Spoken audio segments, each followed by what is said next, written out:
I woke up as usual at 5:30 in the morning. My body, a veteran of countless campaigns, still obeyed the internal clock set during 35 years of military service, even though I traded my colonel's epaulets for civilian pajamas 12 years ago. As I swung my legs from the bed, a familiar, dull ache in my knees reminded me that 73 is no joke, especially after all those paratrooper jumps and force marches across unforgiving terrains. Each creak of my joints was a whisper of battles won and a body worn. The house greeted me with silence, a vast, echoing space that once hummed with life. Marjorie was gone. 3 years ago. Cancer, a relentless enemy, had claimed her in 4 short, brutal months. I brewed myself some strong black tea, the steam a fleeting comfort against the chill of the morning, and stepped out onto the veranda. My gaze swept across my possessions, the 2-story solid house overlooking Lake Ardencroft, a fortress I had built with my own hands. Last year, a slick realtor, smelling opportunity like a shark smells blood, offered me $940,000. I sent him away with a look that would have frozen a lesser man. This wasn't just property, it was Marjorie's dream, solidified by my sweat and her love. My daily ritual began with a walk around the property. I checked the hedge I'd trimmed yesterday, each leaf meticulously aligned. I inspected the garage roof, the shingles I'd personally replaced last month after the winter snows had threatened its integrity. The work never ended, but that's what kept me sharp, kept the ghosts at bay. My wrinkled arms, crisscrossed with prominent veins, were still strong, capable. My mind, a strategic battlefield, remained clear, unclouded by the passage of time. The kids rarely called. Lorna, my oldest daughter, a sharp lawyer in Portland, only made an appearance at Christmas, or when she couldn't find an excuse to jet off to the Caribbean with her husband. Fraser, the youngest, had inherited my stubbornness, but none of my work ethic. I was away too long when he was growing up, serving overseas, a duty that demanded my presence more than my family did. Marjorie, bless her heart, had spoiled him rotten. By the time I came back for good, the mold was set. It was too late to change anything. I often wondered if my absence was the crack that allowed the entitlement to seep in. The sun was slowly painting the horizon with hues of orange and gold when I started breakfast, scrambled eggs and bacon, a slice of rye bread, another cup of tea. None of this modern crap with cereal and soy milk. I ate while scanning the local paper. The town of Ardencroft, once a sleepy haven, was slowly morphing into a tourist attraction. Old farmhouses, once proud symbols of honest labor, were being bought up and converted into soulless goose houses. The local pub, a place of genuine camaraderie, now served craft beer instead of honest ale. The world was changing rapidly, relentlessly. But not me. I was an anchor rooted in my principles, my memories, my home. The doorbell rang around 11 o'clock.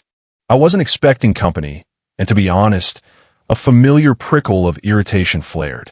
When I opened the door, Fraser stood there, unshaven as always, in jeans and a fancy shirt, those ridiculous hipster glasses perched on his nose. Beside him, a woman I'd never seen before, slender with shoulder-length dark hair and an attentive gaze that seemed to scan every detail of my home, not with admiration, but with a cold, almost clinical assessment. "Hi, Dad."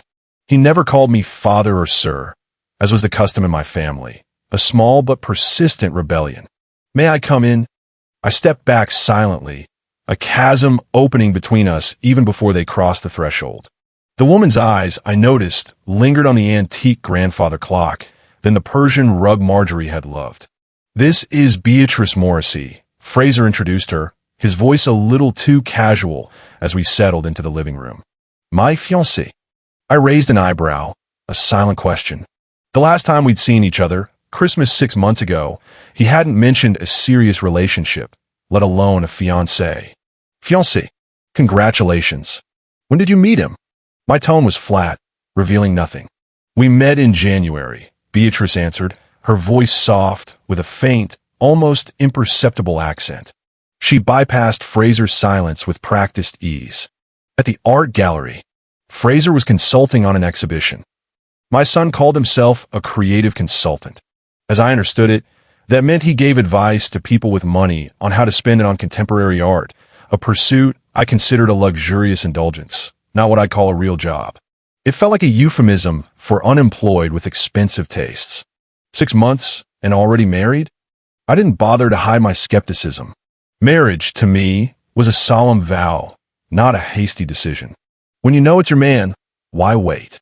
Fraser took Beatrice's hand, a gesture that felt less like affection and more like a performance. We're planning the ceremony for a month from now. Nothing big, just close friends and family. Beatrice smiled, but something about it made me wary. It wasn't a genuine warmth, but a calculated display. She reminded me of the intelligence officers I'd worked with in Afghanistan. The same calculating appraisal in her eyes, the way she seemed to be constantly gathering data. You're military, right? She asked, her gaze flicking to a framed photograph on the mantel. Me in full dress uniform, stern and unyielding. Retired colonel? I nodded. 35 years of service. Impressive. Her eyes swept the room again, taking in the solid oak furniture, the polished floors, the lake view. It's a beautiful house. How long have you lived here? I built it when I retired. 12 years ago. Built it yourself? Fraser emphasized, a note of pride I rarely heard from him, though it felt more like a boast about his lineage than about my achievement. From foundation to roof. Dad had always been self-sufficient. The last word sounded strange, like it wasn't a compliment, but a label for something inconvenient. It must be worth a fortune now, Beatrice said, her fingers tracing the smooth grain of the oak arm of my favorite chair, a gesture that felt oddly possessive. Real estate in Ardencroft has skyrocketed in value in recent years. I remained silent. I didn't like discussing money, especially with people whose intentions felt as clear as murky water.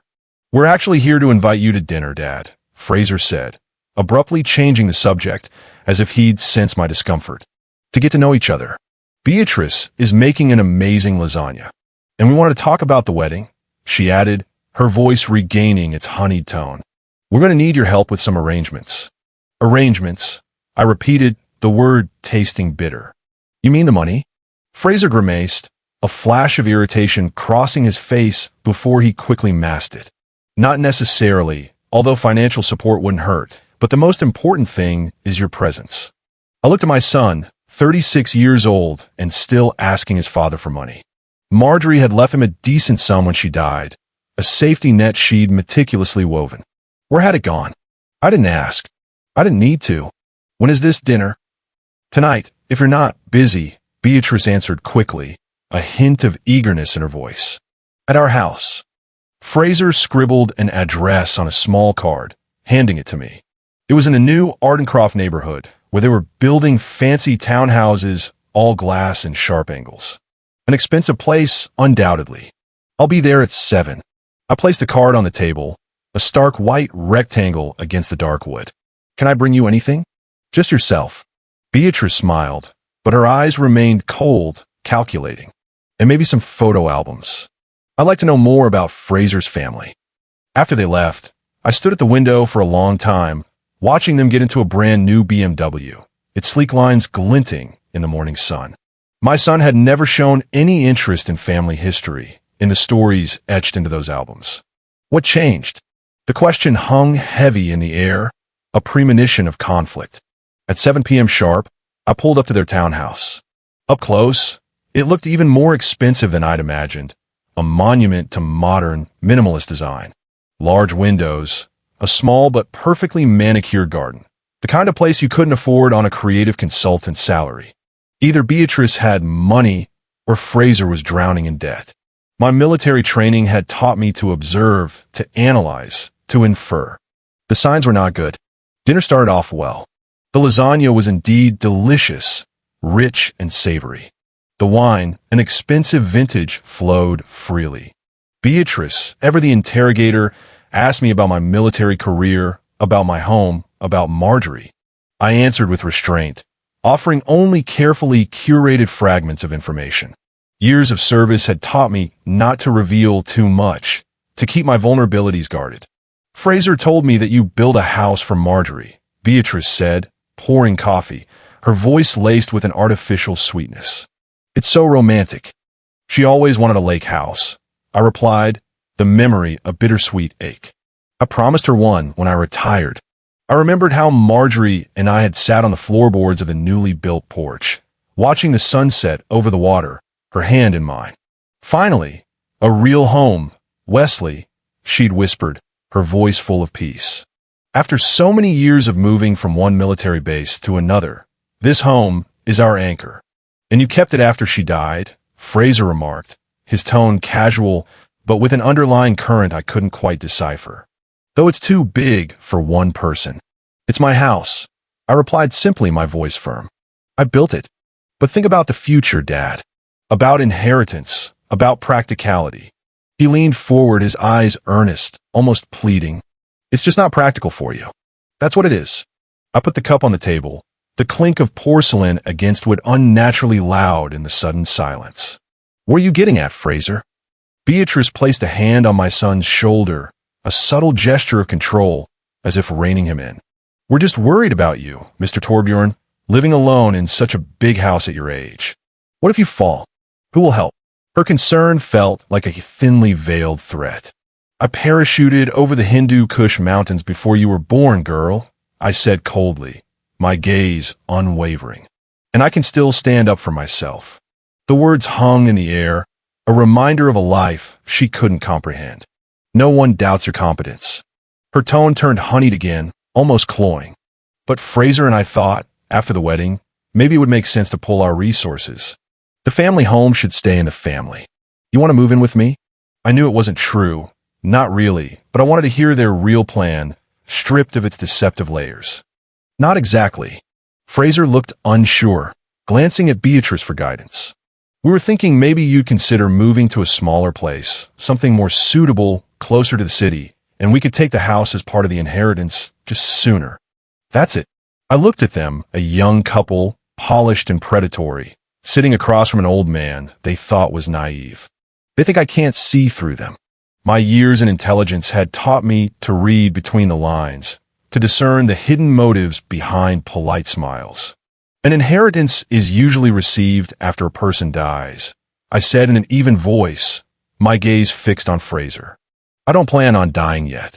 Dad, don't be so dramatic. Fraser rolled his eyes, a childish gesture that grated on my nerves. We're talking about practical things. You could buy an apartment in the city, closer to the hospital, the stores. Hospital. I grinned, a cold, humorless expression. I'm healthier than you, son. That's true, Mr. Torbjorn, but no one gets any younger. Beatrice intervened, her voice smooth, persuasive. And real estate prices in Ardencroft have never been higher. This is an excellent time to sell. I looked at her carefully, the pieces clicking into place with chilling precision. 6 months of dating, the hasty wedding, the sudden, intense interest in my house. It all made sense now. They didn't just want the property. They wanted to sell it and take the money. My money. My home. The house is not for sale. I got up from the table, the scrape of my chair echoing in the room. It's not for sale ever. Dad, you didn't even think. Fraser began, his voice rising in frustration. I've thought about it, Fraser. This is the house I built for your mother. It's where I'll spend the rest of my life. What happens to it after I'm gone is my decision, not yours. Beatrice straightened, the mask of benevolence falling from her face, revealing a flicker of raw anger. You're not thinking of your son, Mr. Torbjorn. His future, our future. Your future should be your own. I headed for the door, my resolve hardening with each step. Thank you for dinner. The wedding invitation is in the mail. Her voice, sharp and cold, followed me out. Already in the car, I noticed the photo albums I had brought, still in the back seat. They had asked for them, a pretense of interest in family history. It's for the best, I thought. Something told me that Beatrice wasn't interested in family memories. Only in the appraisal of the house I'd built with my own hands.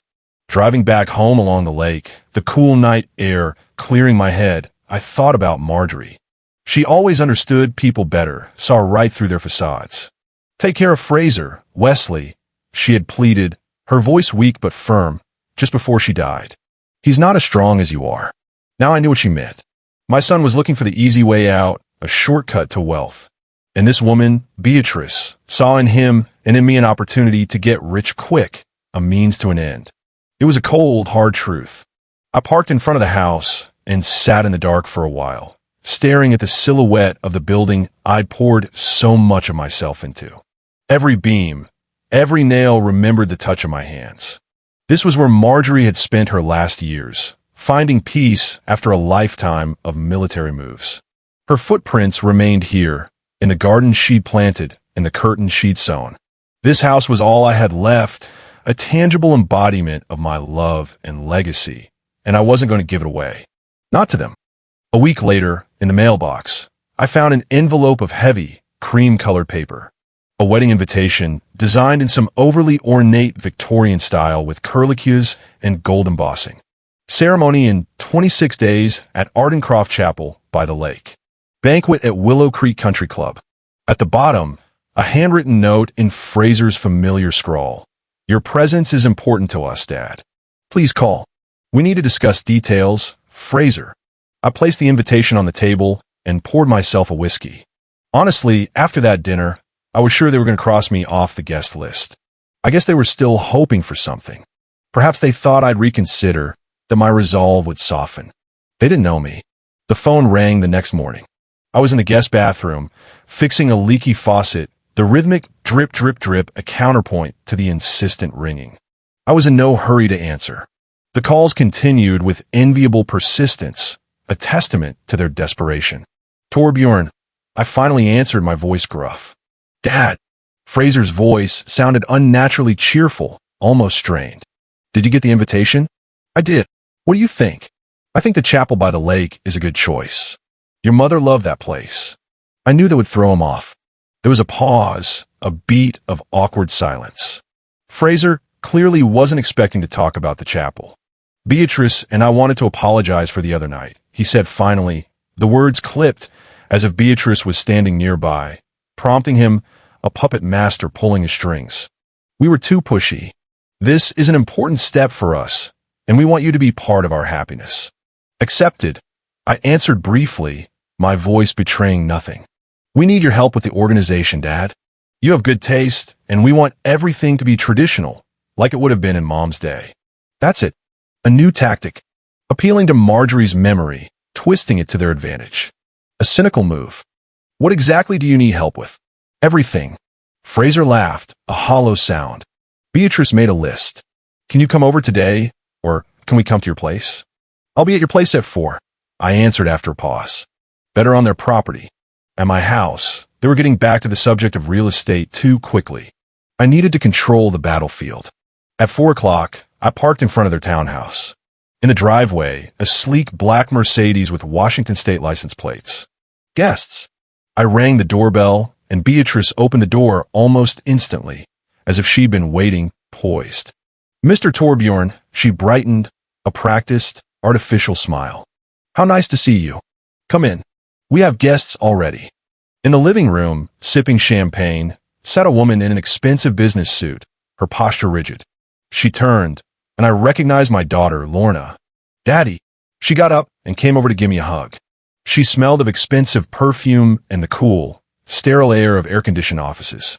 Her embrace felt perfunctory. What a surprise for me, too.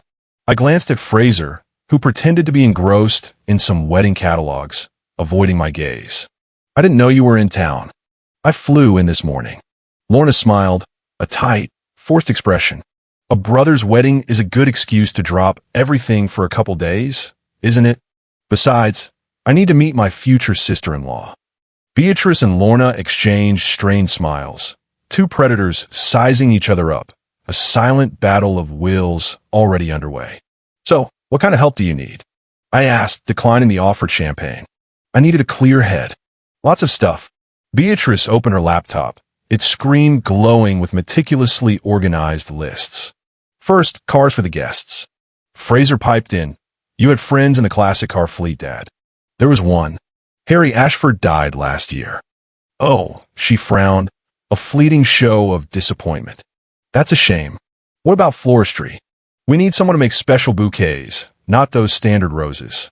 The next hour turned into a marathon of questions about suppliers, decorators, caterers. Most of the names I called were either no longer in business or were not the right format for their grand vision. It was becoming obvious that they didn't want my contacts. They needed something else. My patience, a finite resource, was wearing thin. And then, of course, there's the matter of finances, Beatrice finally said, closing her laptop with a decisive click, her eyes now fixed on me. The real agenda, finally revealed. A wedding is an expensive affair, especially at Willow Creek. I pointed out, my voice flat. Why go big if you want a small ceremony for your loved ones? Because it's a big day, Dad, Lorna interjected, her voice sharp, a lawyer arguing her case. A day that will be remembered for a lifetime. Fraser deserves the best. And how much will the best cost you? I asked, bracing myself. Beatrice stated a sum that made my eyebrows rise, a number that would buy a small house in a decent neighborhood. And you expect me to cover all of it? Not all of it, Fraser answered quickly, his voice a little too eager. Beatrice's parents are contributing their share, but traditionally the father of the bride. I'm not the father of the bride. I interrupted him, my voice like steel. I'm the father of the groom. But my father can't afford it, Beatrice said quietly, her eyes dropping, a calculated display of vulnerability. He's just a teacher. Then maybe we should choose a ceremony we can afford. My words hung in the air, blunt and unyielding. There was an awkward silence, thick and suffocating. Lorna shook her head, looking disappointed, a silent judgment in her gaze. Dad, you could be a little generous, she said, her voice tinged with exasperation. After all, you have the means, and this is Fraser's only wedding. I hope so. I looked at my son, then back at Lorna. Good. I'll pay for half, but on one condition. What's that? Beatrice stepped forward, her eyes narrowing. No more talk of my house. Not now. Not after the wedding. Fraser and Beatrice exchanged a quick, furtive glance. Of course, Dad, Fraser said at last, his voice a little too smooth. It's your house. We respect your decision. Something in his tone, a subtle insincerity, made me question his sincerity, but I nodded. A deal is a deal. I had learned long ago that words could be weapons and promises easily broken. After that visit, I started receiving regular calls and texts asking for meetings, cake tastings, choosing musicians, suit fittings. I gave in where I thought it was reasonable and stood firm on money. Half means half, not a cent more. My resolve was unyielding. 2 weeks before the wedding, Fraser asked me to stop by their townhouse to pick up the guest list. I arrived at the appointed time, but no one answered the door. Beatrice's car was parked in the driveway, which meant they must have been home. I walked around the house and saw that the door to the backyard was ajar. Apparently, they were in the garden and hadn't heard the bell. I was about to tap on the glass when I heard their voices, distinct and chillingly clear. Acts like a flint, Beatrice was saying, her voice a low, conspiratorial murmur. But when he sees how you look in your wedding dress, he'll be heartbroken. I doubt it, Fraser scoffed, a bitter edge to his voice. Father has a heart of duty and principle instead of a heart. But don't worry, I talked to Lorna. She's a lawyer, and she's found a solution.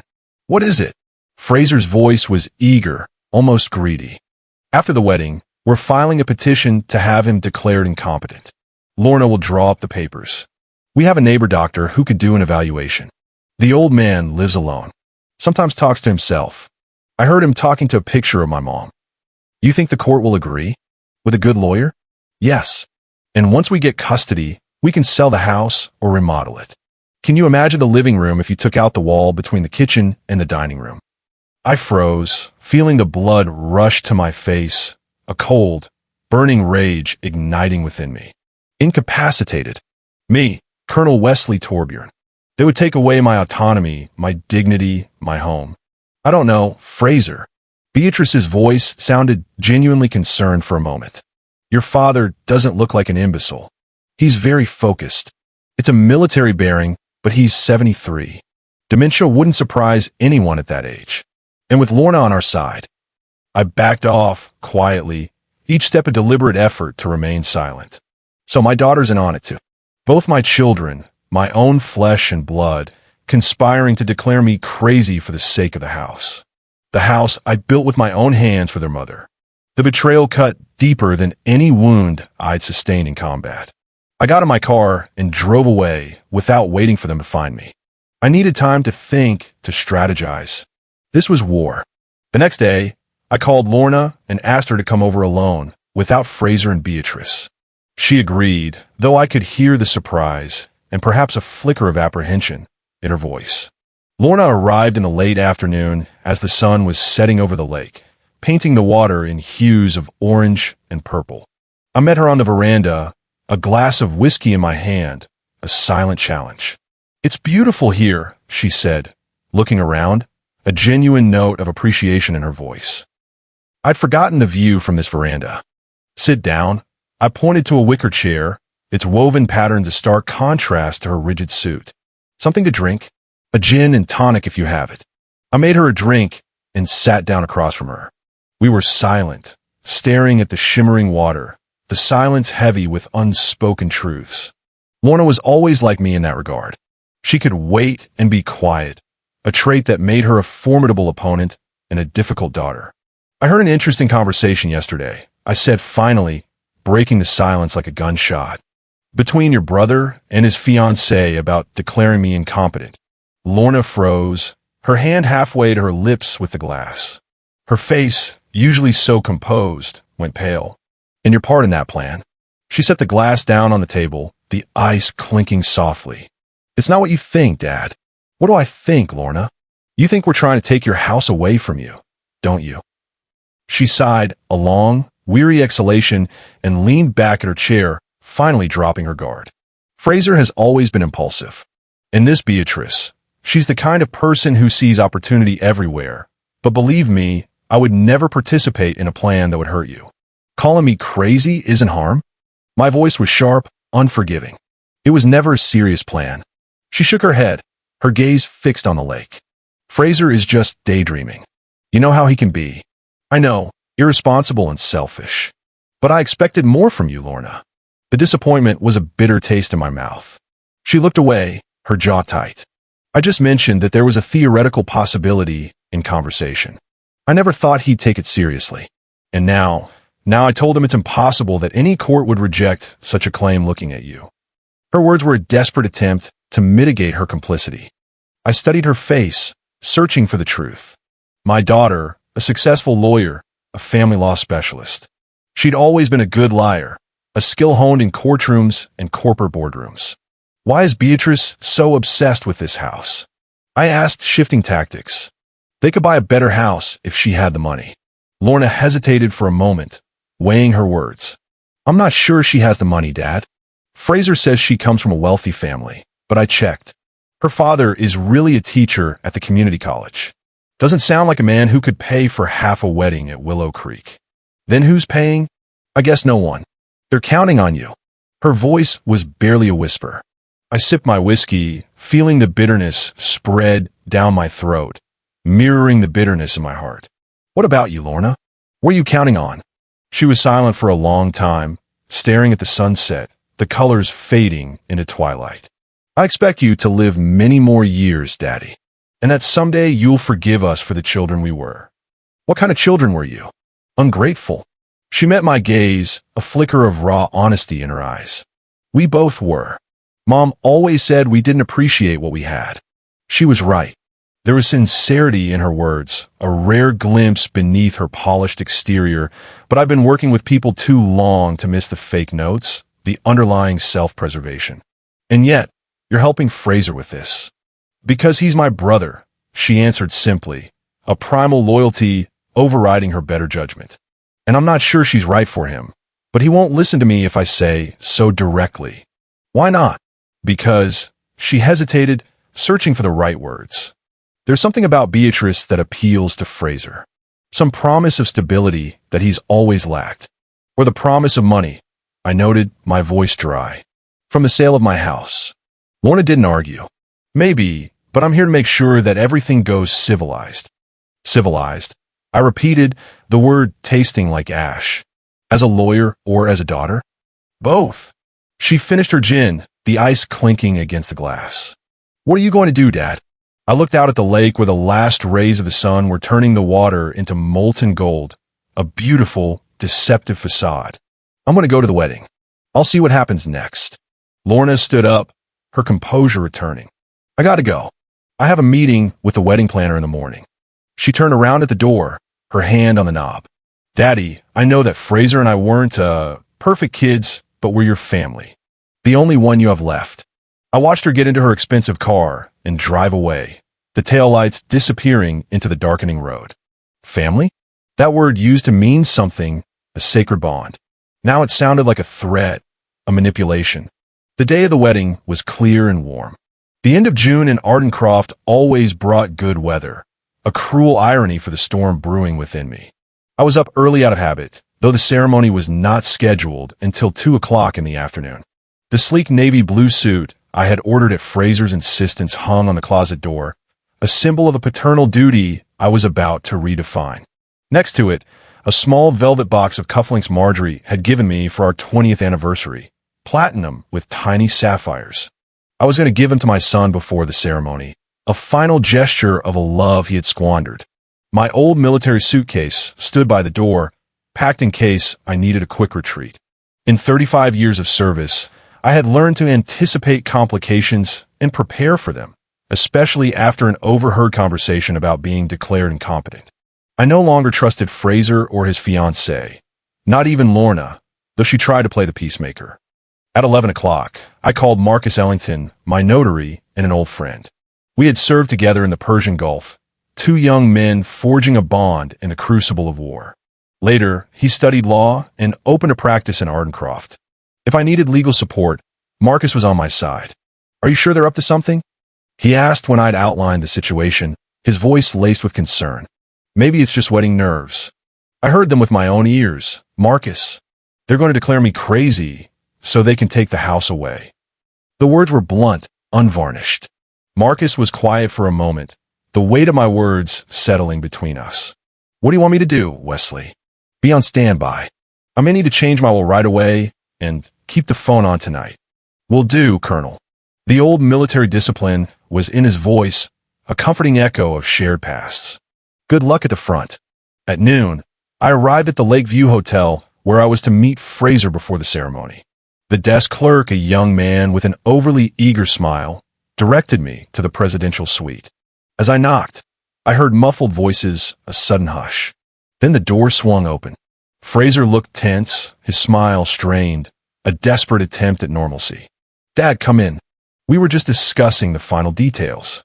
In the room, besides his son, were his friend and best man Darren, his sister Lorna, and unexpectedly, Beatrice. Tradition dictated that the bride should not see the groom before the ceremony, but this couple didn't seem to care much about tradition. Or perhaps their agenda transcended mere customs. Beatrice, I nodded at her, my gaze unwavering. Isn't it bad luck to see the groom on the day of the wedding? Fraser and I are not superstitious, Mr. Torbjorn. She smiled her cold smile, a glint of steel in her eyes. Besides, we had an important matter to discuss, a family matter. I felt the tension building inside me, a coiled spring tightening. What new treachery was this? Lorna got up from her seat and walked to the window, as if distancing herself from what was about to unfold. Darren looked awkward, clearly regretting being here. Dad, Fraser began, stepping closer, his voice a little too earnest. Beatrice and I have been thinking a lot about our future, about the family we want to create. Naturally, for newlyweds, I remarked dryly, my voice betraying nothing. And we decided we wanted to start our married life in the right place, in a place with history, with soul. I waited in silence, my military training kicking in, assessing the enemy's movements, though I already had an idea where he was going with this. Your house, Dad. Fraser put his hand on my shoulder, a gesture that felt less like affection and more like ownership. It's perfect for us, for the new Torbjorn family. We talked about this, Fraser. The house isn't for sale. My voice was firm, unyielding. It's not for sale, Beatrice interjected, coming closer, her eyes gleaming. But it can be given as a gift, a wedding gift from father to son, a tradition that goes back centuries. What century do you live in? I wasn't being sarcastic. I was genuinely curious about their warped sense of history. Perhaps you'd like a dowry too. Don't be like that, Mr. Torbjorn. Beatrice changed her tactics, her voice softer, more persuasive. Think of it as an inheritance. You were going to leave the house to Fraser anyway, weren't you? Why not do it now, when you can see us building our lives there? See your grandchildren growing up in the house you built? The image she painted was insidious, designed to appeal to a father's deepest desires. Beatrice, Lorna, interjected, apparently deciding that the conversation was going too far, stepping away from the window. Maybe not now. We have a ceremony in 2 hours. Right now, Fraser insisted, his voice rising, a feverish glint in his eyes. I want everything settled before the ceremony. It would be, symbolic. I looked at my son carefully. His eyes glittered with a strange, almost desperate gleam. Something was wrong, deeply wrong. Fraser, are you all right? Absolutely. He laughed a little too loudly, a brittle, nervous sound. Just a little wedding excitement. I noticed Beatrice cast a warning glance at Darren, who slowly backed toward the door, clearly wanting no part of this. Why is this so urgent? I asked bluntly, cutting through the pretense. What's going to happen after the wedding that I shouldn't find out? Nothing, Beatrice answered too quickly, her composure cracking. It's just that the bank has given us very favorable refinancing terms, but we need to act fast. Refinancing what? I shifted my gaze to Fraser, my eyes demanding the truth. You're in debt. Lorna turned away from the window, her voice tight with anger and disappointment. Fraser, you promised me that everything was under control. It is. He ran a hand through his hair, ruffling it, a gesture of nervous agitation. It's just there's been some financial difficulties. Nothing serious. How serious? I insisted, my voice cold and hard. $200,000, he said quietly, his gaze dropping to the floor. Maybe a little more. I whistled a low, sharp sound. $200,000? Where did that kind of debt come from? Investments, Beatrice interjected, trying to regain control of the narrative. Temporary difficulties as soon as the market stabilizes. What investments, Fraser? I kept my eyes on my son. He looked down, unable to meet my gaze. Cryptocurrencies.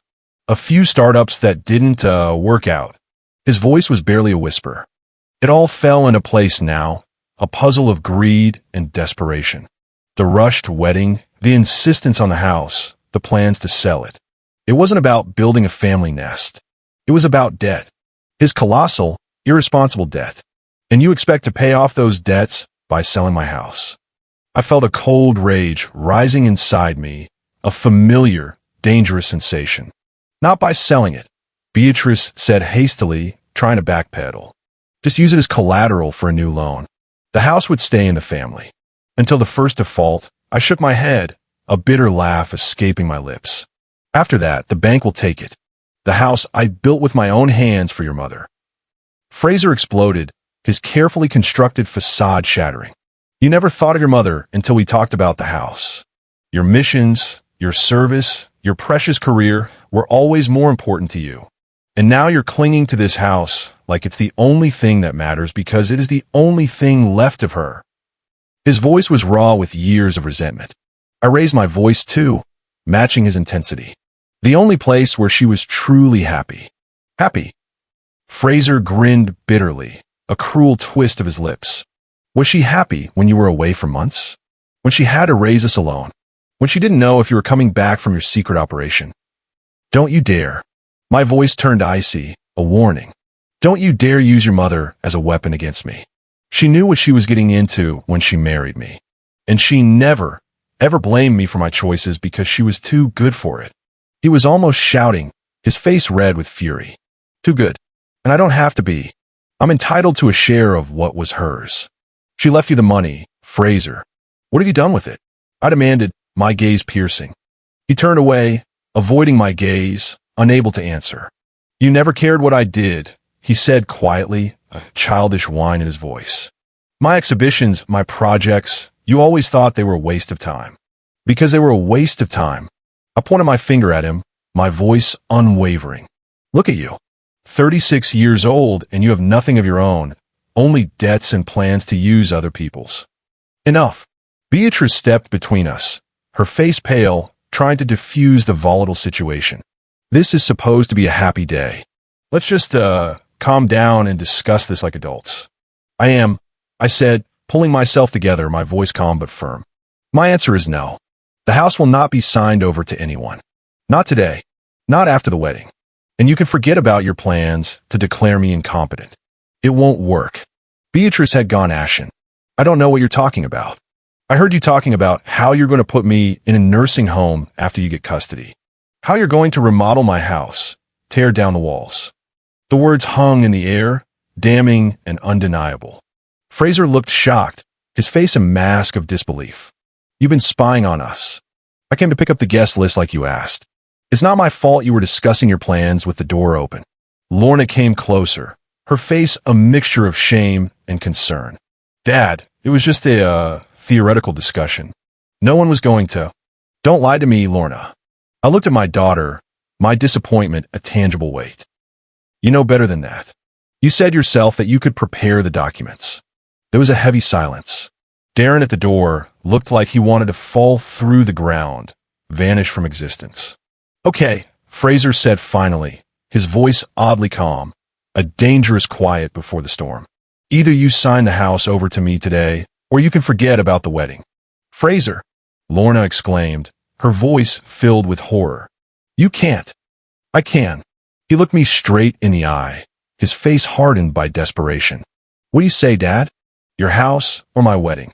I slowly pulled the velvet box of cufflinks out of my pocket and placed it on the table, the small, dark rectangle a stark contrast to the white tablecloth. This was supposed to be for you, from your mother, and from me.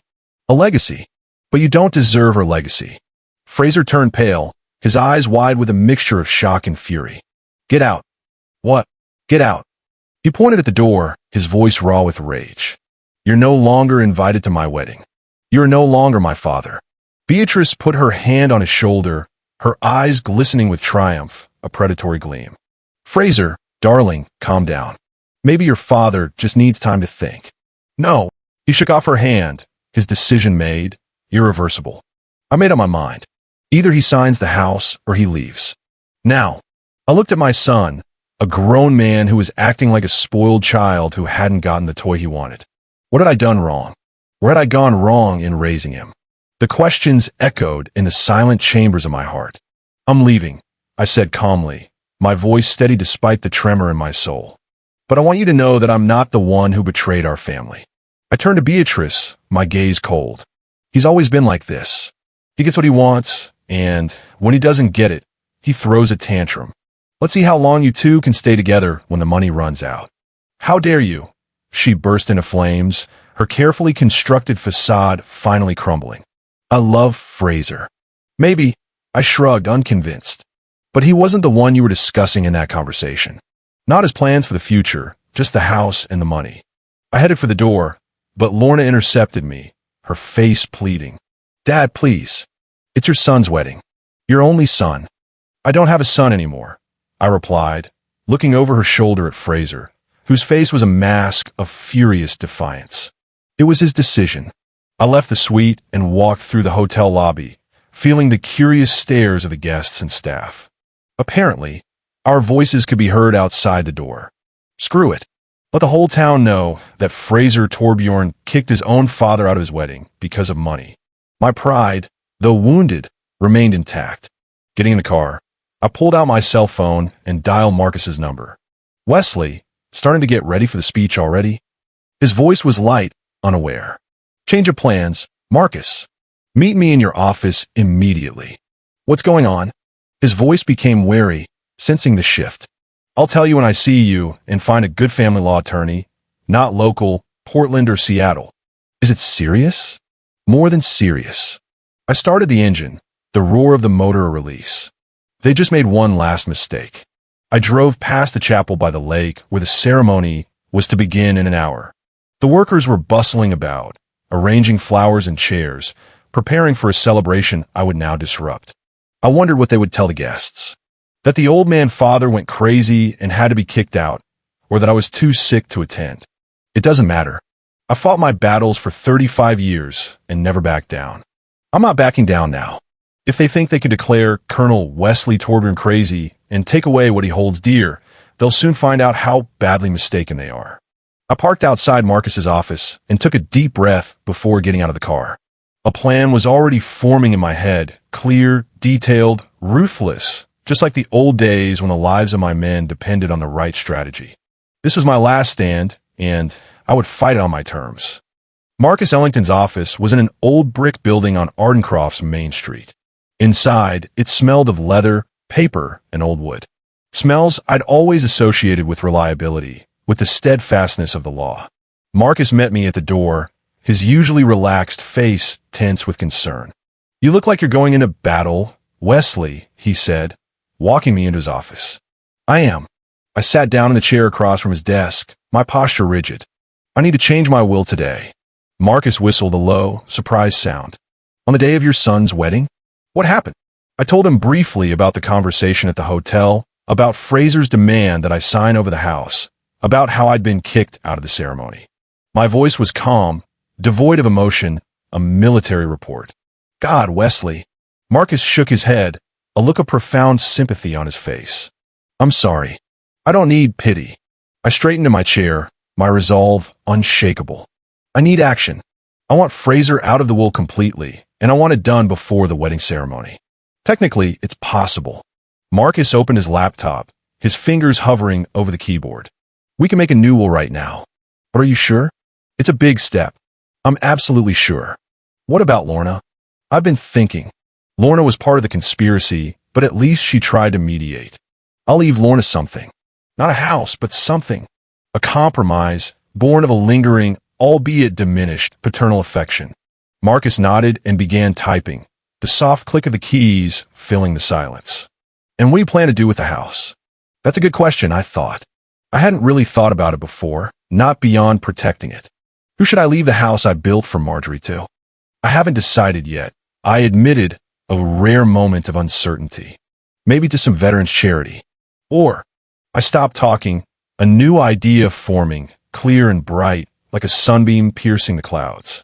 I thought of Emmeline, Lorna's daughter, my granddaughter, the only one who was genuinely interested in my war stories, who came over for summer vacations and helped me in the garden. She was 19 now, attending college, a beacon of innocence and genuine affection. Probably Emmeline. She's the only one in this family who has a conscience. A sensible decision, Marcus continued, typing rapidly. "Anything else? Any special instructions?" I wondered, what else could I do to protect the legacy I'd created with Marjorie, to ensure that this betrayal would not be in vain? "Yes, I want to make a stipulation.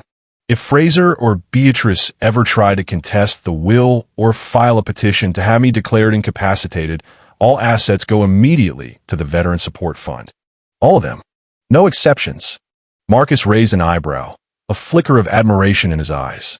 "That's tough, Wesley." "I'm a tough man," I replied, a grim smile on my lips. "One more thing. I want to attend this wedding."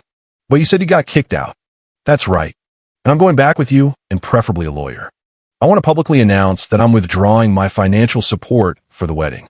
Marcus put his hands down on the keyboard, looking at me with a mix of concern and respect. "Wesley, I understand your resentment, but think about it. This is your son's wedding, no matter what he does. Is it worth making such a scene?" I looked at my old friend, a man who had seen me through countless battles. "They were planning to declare me insane, Marcus. Send me to a nursing home. Take away the house I'd built for Marjorie. My son and my daughter, my blood." I shook my head. "This isn't just resentment. It's a betrayal, and I won't let it stand." Marcus looked at me for a long moment, then nodded, a silent acknowledgement of my resolve. "Good. I can get Diane Reynolds on the phone. She's a good family law attorney, just in town right now, working with another client. Put her on." While Marcus was on the phone, I sat staring out the window at Ardencroft's Main Street. People walked by, oblivious to the storm brewing within me. Happy families, couples, tourists, just an ordinary summer day for them. Not for me. Did I ever think my own children would do this to me? Were there signs I missed? Maybe I'd spent too much time away from my family, serving the country. Maybe after Marjorie died, I should have been more focused on them instead of the house. No, I was never a perfect father, but I was always honest. I taught them to work, to respect their elders, to keep their word. If they grew up different, that's their choice, not mine. Diane Reynolds arrived 20 minutes later, a trim woman in her late 40s in a strict suit, her eyes sharp and intelligent. Marcus quickly brought her up to speed. "Mr. Torbjorn." She shook my hand, her grip firm. It's a difficult situation. Are you sure you want an open confrontation? Absolutely, I nodded. They were the first to cross the line. In that case, I should warn you.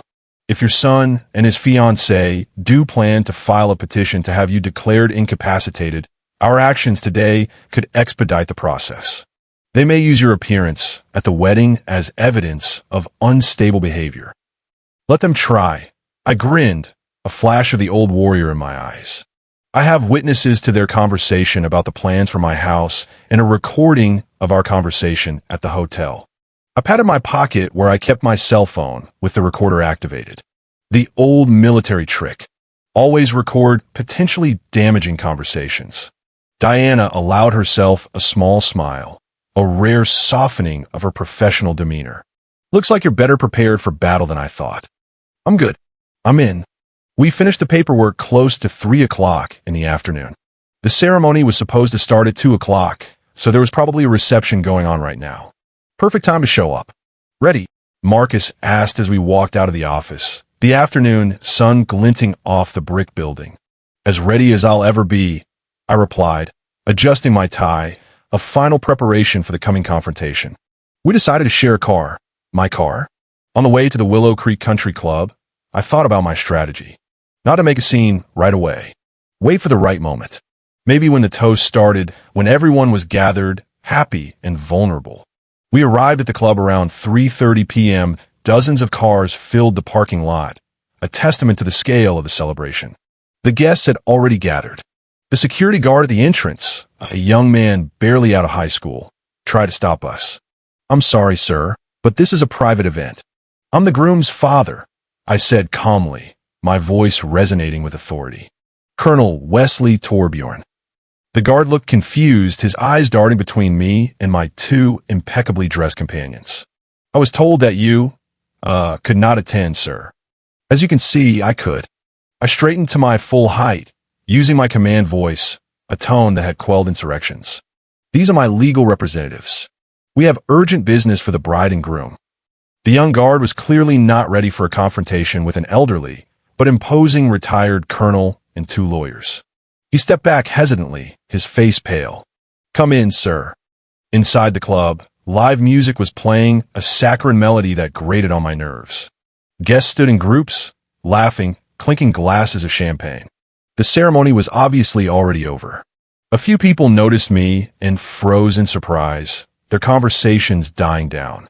I looked around for Fraser and Beatrice.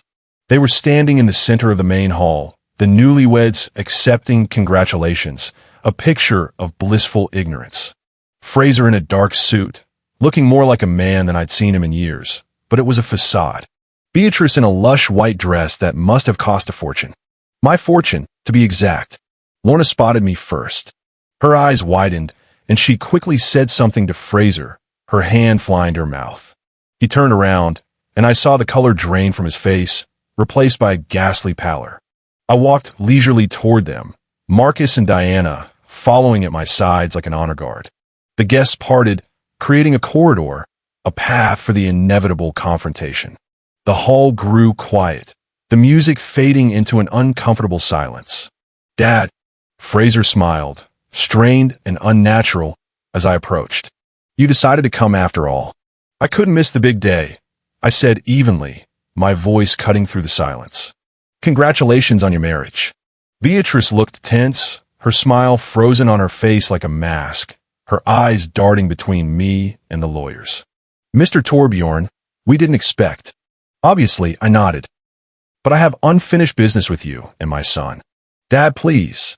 Lorna intervened, stepping closer, her face pleading. Not now. Right now. I turned to the guests, my voice carrying across the hushed room. Ladies and gentlemen, I apologize for the intrusion. My name is Wesley Torbjorn, and I am the groom's father. Or rather, I was the groom's father until today. A whisper rippled through the room, a collective gasp of shock. Fraser stepped forward, his face contorted with anger and fear. What are you doing? What I have to do? I answered without lowering my voice, my gaze sweeping across the stunned faces.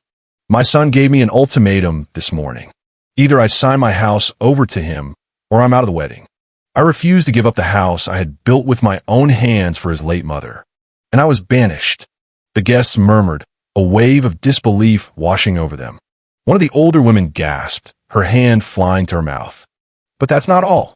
I continued, my voice unwavering. Recently, I overheard a conversation between my son and his fiancée. They were planning to file for a declaration of incapacity after the wedding in order to gain control of my estate. My daughter, a lawyer, I pointed to Lorna, who had gone pale, her eyes wide with horror, agreed to help them with the paperwork. That's a lie. Fraser shouted, his voice cracking with desperation. Dad's sick. He's paranoid. It's not true, I replied calmly.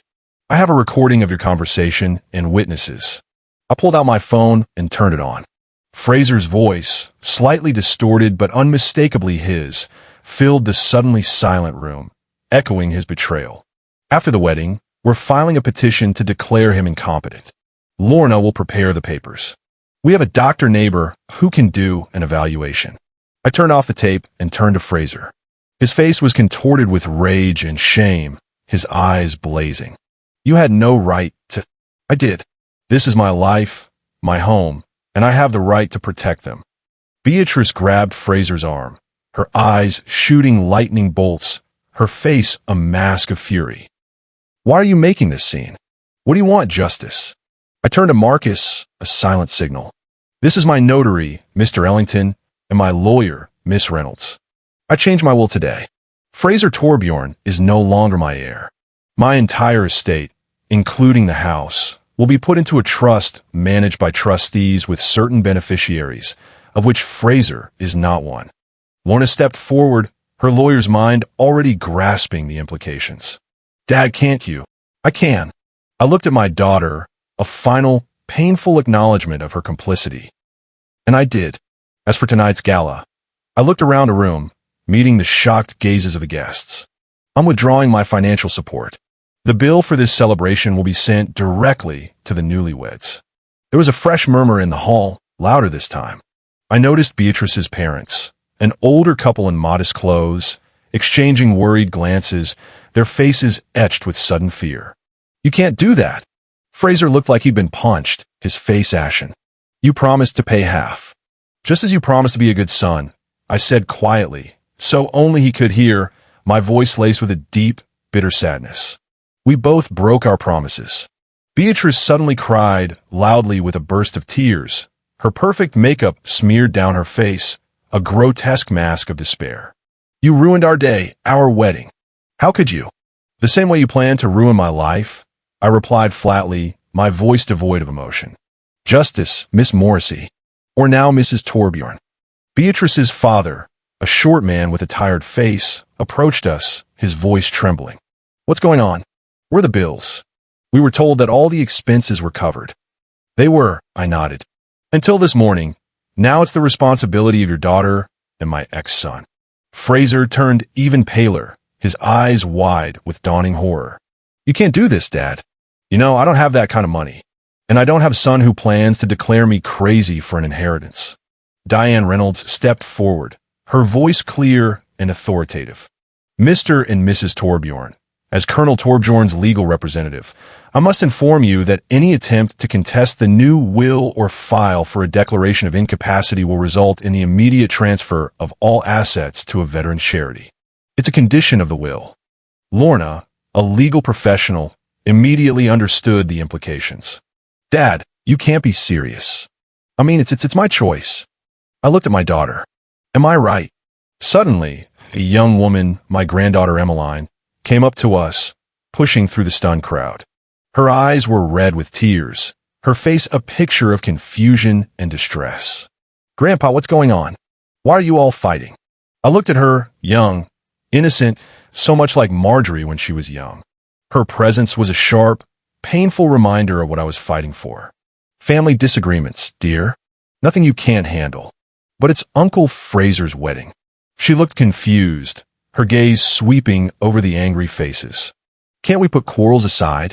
There was a wisdom in her words that her mother and uncle lacked, a simple truth that cut through the venom. For a moment, I felt a prick of doubt. Maybe Marcus was right. Maybe we shouldn't have made this scene. But then I remembered their conversation about the nursing home, about how they would remodel the house, Fraser's debts that he wanted me to pay off. No, this was necessary.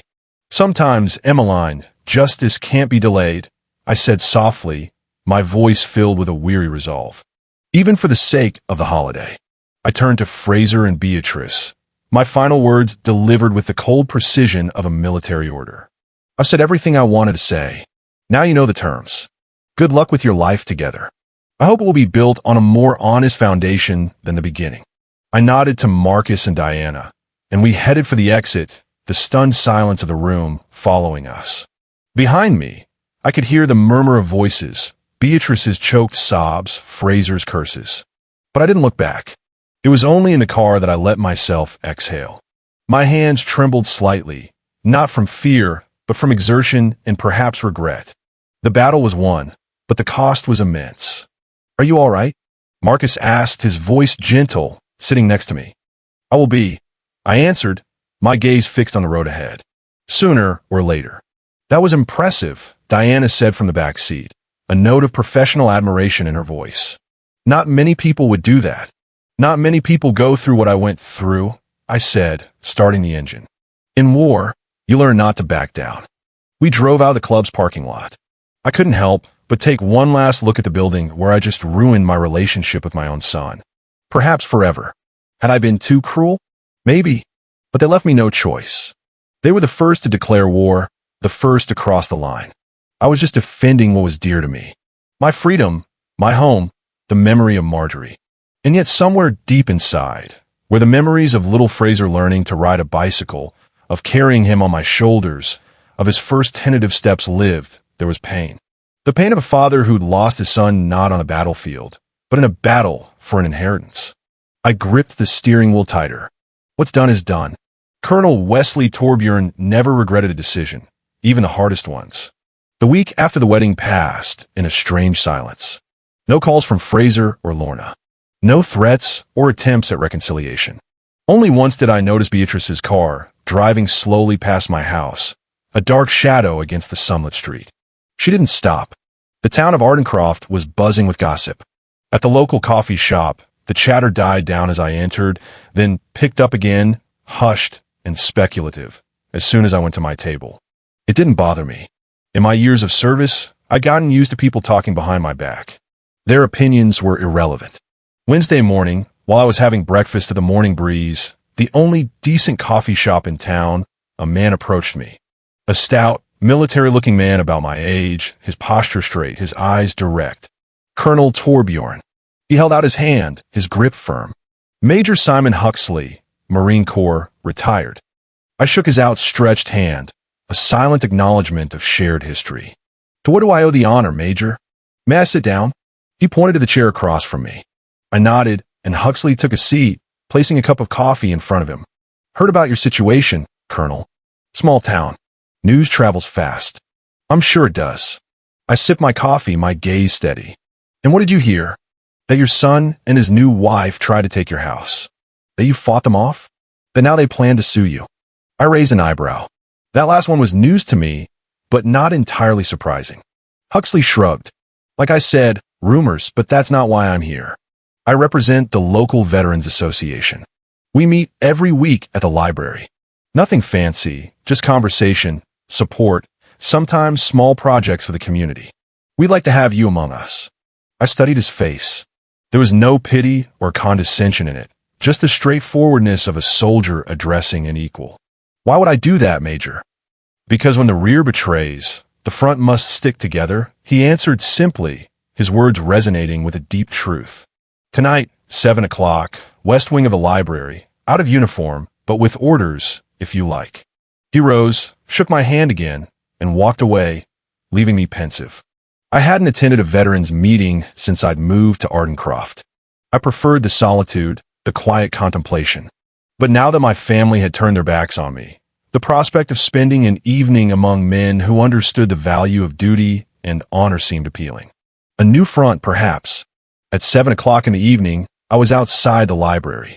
In the west wing, about 10 people of various ages were sitting around a long table, ranging from very young guys recently returned from the hotspots to gray-haired Vietnam veterans. Huxley noticed me and stood up. "Colonel Torbjorn," he addressed the group, his voice clear. "Guys, this is Colonel Wesley Torbjorn, 35 years of service, Special Operations." I nodded, feeling a little uncomfortable with the attention, a rare sensation.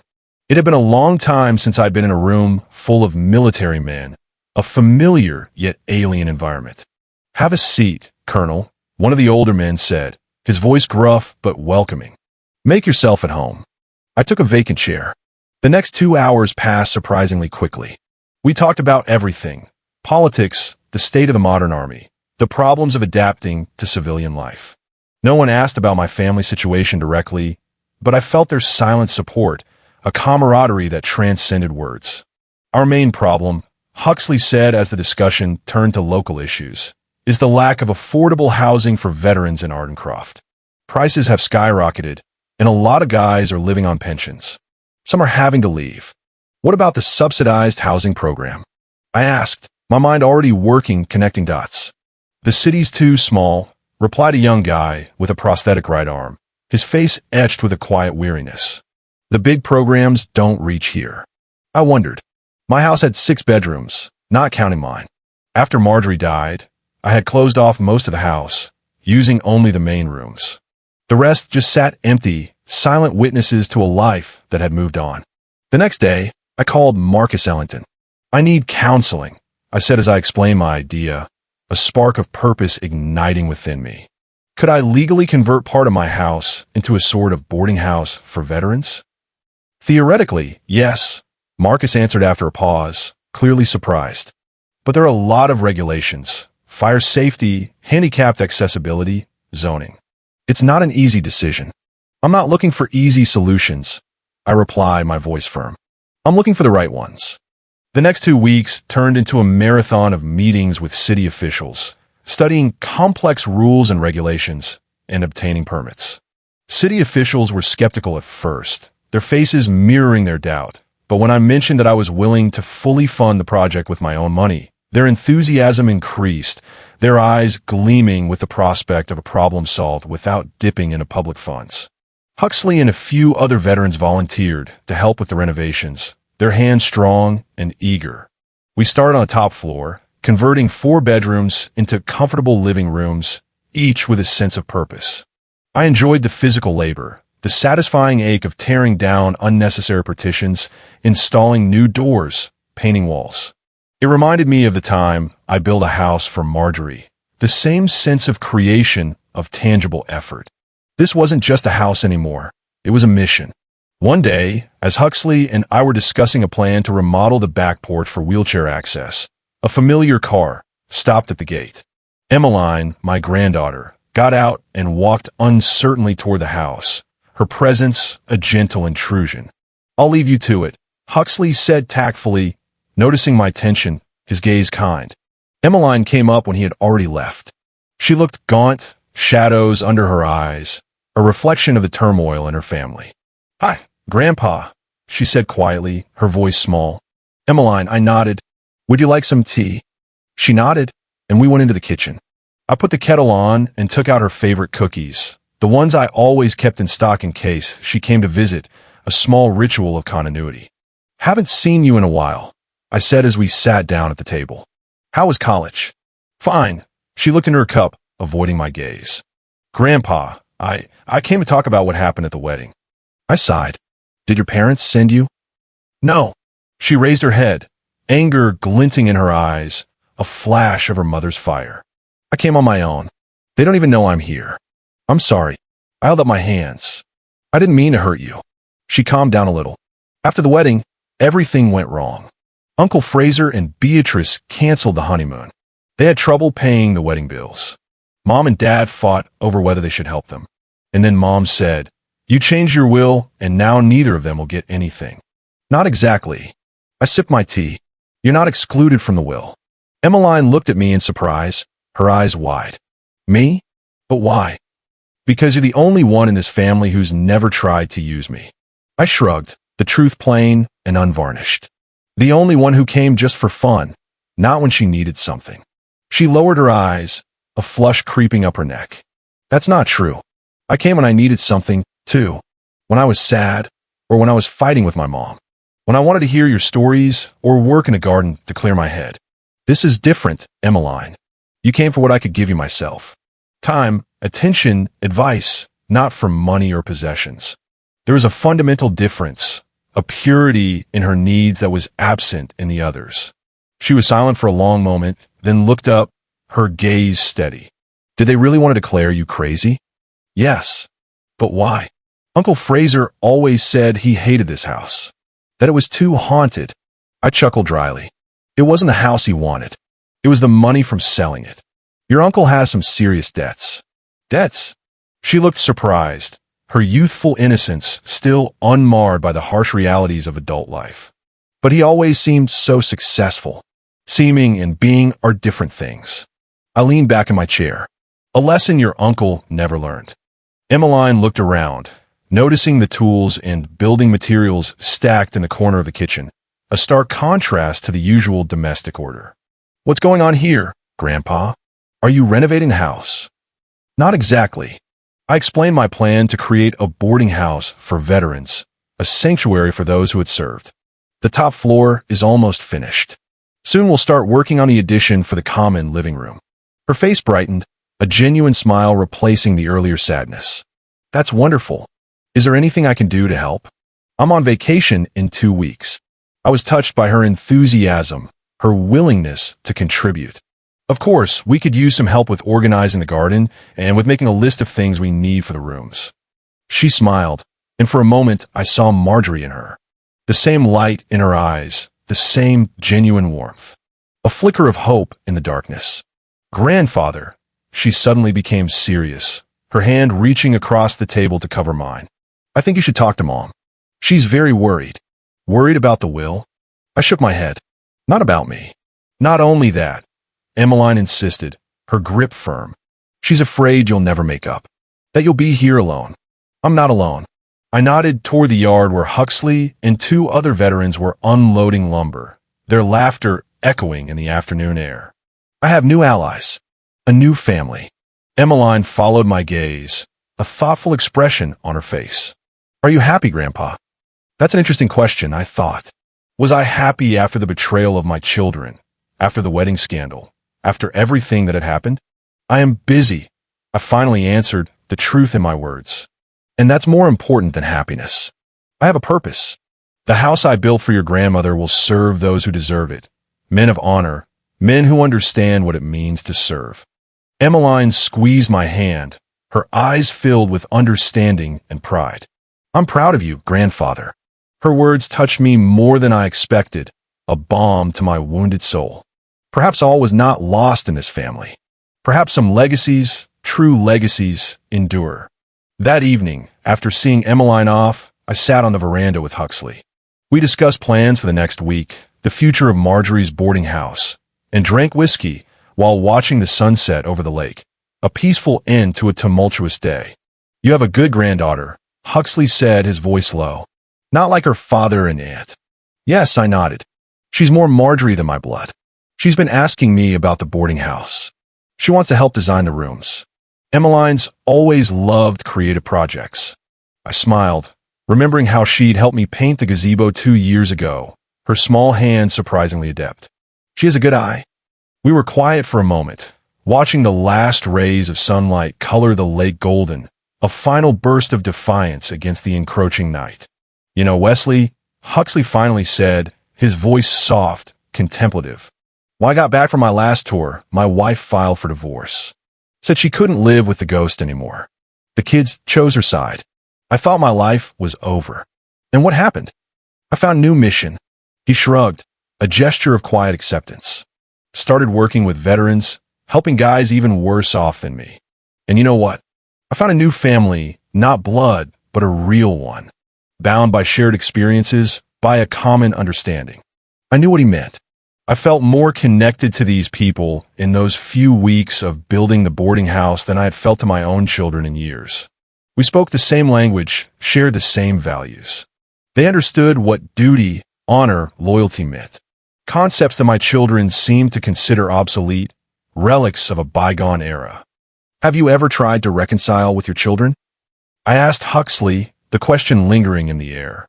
He stared at the lake for a long moment before answering. I tried. It worked with my daughter, but not with my son. Some wounds don't heal, Wesley, but that doesn't mean you have to stop living. I was thinking about Emmeline, about her asking me to talk to Lorna. Maybe it was worth a try. Not for my own sake, but for my granddaughter, who was caught between two fires, a casualty of a war she didn't start. Maybe, I said at last. But not now. I have to finish this project first. Huxley nodded understandingly, a silent acknowledgement of my priorities. The next day, I met with the architect to discuss the plans for the addition. We decided to create a common living room with panoramic windows overlooking the lake and a small dining room, a place where veterans could gather, talk, and support each other, like our meetings at the library, but in a more comfortable, permanent setting. When the architect left, I stood on the lakeside for a long time, looking at the house I'd built for Marjorie. It had always been too big for the two of us, but she insisted on extra bedrooms for the children and grandchildren. She believed that one day the house would be filled with family. Now perhaps it will be filled with another family, not blood family, but bound by shared trials and mutual respect, a family of choice, not birth. What would Marjorie say about my decision? Would she approve of turning our family home into a boarding house for veterans? I think so. She'd always understood my dedication to service, always supported me, and she would agree that the house should serve those who share our values, who embody the principles she held dear. What about Fraser and Lorna? Will I ever be able to forgive them? I don't know. Betrayal has left a deep scar, a wound that may never fully heal. But perhaps time and a new purpose would help me to accept, if not forget, what had happened. 3 months later, we inaugurated Marjorie's boarding house, a project I named in honor of my wife, a living tribute to her memory. For veterans had already moved into rooms on the top floor, their laughter and camaraderie filling the once silent halls. 2 more were due to arrive the following week. The addition with the common living room was almost finished, its panoramic windows offering stunning views of the lake. Emmeline, as promised, helped with the design of the rooms and garden, coming every weekend during her vacations, her youthful energy a constant source of joy. On opening day, as Huxley and I cut the symbolic ribbon at the entrance, I noticed a familiar car parked in the distance. Lorna was sitting behind the wheel, watching the ceremony, a solitary figure. She didn't get out, didn't approach, just watched. And then she drove away. Maybe that was the first step toward reconciliation. Maybe it wasn't. But I didn't feel any bitterness looking at her, just a quiet confidence that I was on the right path, a path forged by duty, honor, and a renewed sense of purpose. That evening we gathered in the new living room, me, Huxley, the other veterans, and Emmeline, who had come especially for the opening. We raised our glasses to Marjorie's boarding house and to the new beginning, a toast to resilience and newfound family. To Colonel Torbjorn, Huxley said, raising his glass, his eyes twinkling, a man who does not back down even in the most difficult battles. And to new allies, I added, looking around the room full of people who were closer to me than my own children, a warmth spreading through my chest, to a true family. Emmeline squeezed my hand, and I saw understanding in her eyes. She knew I hadn't given up, hadn't broken down, hadn't let the bitterness of betrayal define my life. Instead, I had found new purpose, new meaning, and perhaps a new happiness.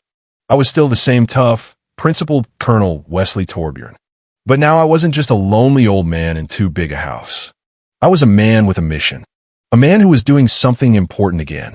Looking out at the lake through the panoramic windows of the new living room, I mentally addressed Marjorie, a silent conversation with my lost love. Look, dear, the house is full of life again, just like you wanted it to.